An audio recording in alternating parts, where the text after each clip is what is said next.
गांव के कच्चे रास्तों पर चुप्पी पसरी हुई थी। हर किसी की नजर एक छोटे से घर की ओर थी जहां से सिसकियों की आवाज आ रही थी। बाबूजी नहीं रहे, किसी ने धीमे से कहा। 17 साल की राधिका अपने पिता की लाइफलेस बॉडी के पास बैठी थी। आंखें सूखी थीं, पर दिल में तूफान मचा था। उसके बाबूजी, जो अब तक उसके जीवन की ढाल थे।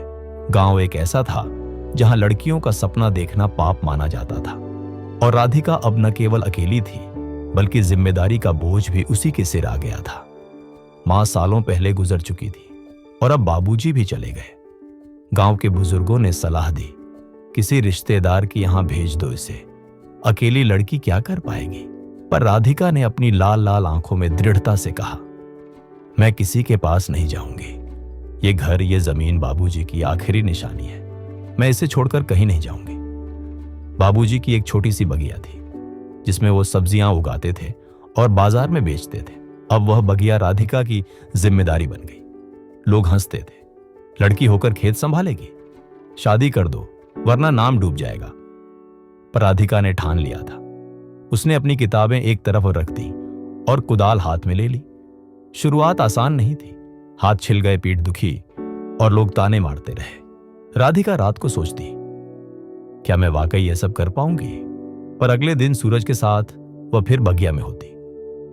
एक दिन गांव की स्कूल टीचर नीरा दीदी, जो बाहर से पढ़कर आई थी, बगिया के पास से गुजरते हुए रुकी। राधिका, तुम ये सब अकेले कैसे कर रही हो? राधिका ने मुस्कुराकर कहा, बाबूजी ने यही सिखाया था, काम से मत डरना। नीरा दीदी उसकी हिम्मत पर मोहित हो गई। उन्होंने उसे किसान मंडी से जोड़ने में मदद की, जहां वह अपनी सब्जियां अच्छे दामों में बेच सकती थी। साथ ही उन्होंने उसे फिर से पढ़ाई की ओर लौटने का रास्ता दिखाया।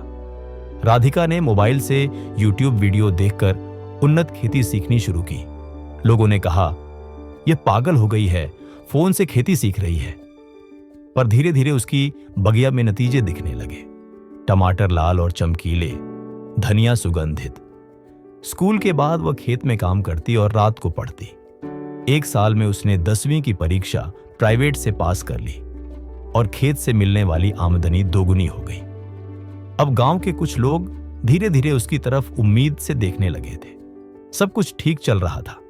तभी एक तूफानी बारिश आई और राधिका की पूरी बगिया तबाह हो गई।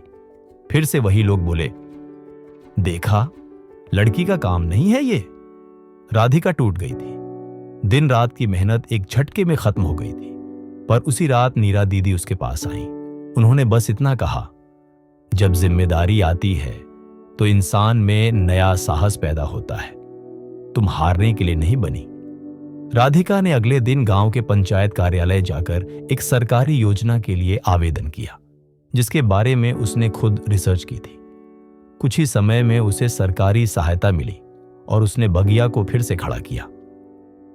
इस बार ड्रिप इरिगेशन और ऑर्गेनिक खेती के साथ।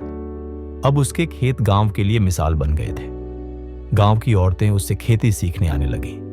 राधिका अब एक सफल किसान बन चुकी थी। साथ ही उसने इंटर की पढ़ाई भी पूरी कर ली थी। पंचायत ने उसे गांव की बेटी सम्मान से नवाजा। उसी मंच पर राधिका ने कहा, जिस दिन बाबूजी गए मैंने समझा कि सब कुछ खत्म हो गया, पर उसी दिन मेरे जीवन की असली शुरुआत हुई। जिम्मेदारी ने मुझे वो बना दिया जो शायद मैं कभी बनना ही नहीं चाहती थी।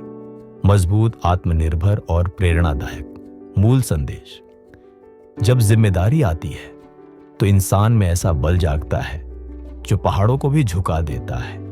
यह कहानी सिर्फ राधिका की नहीं है, हर उस लड़की की है जो हालात से लड़कर अपने लिए नई राह बनाती है।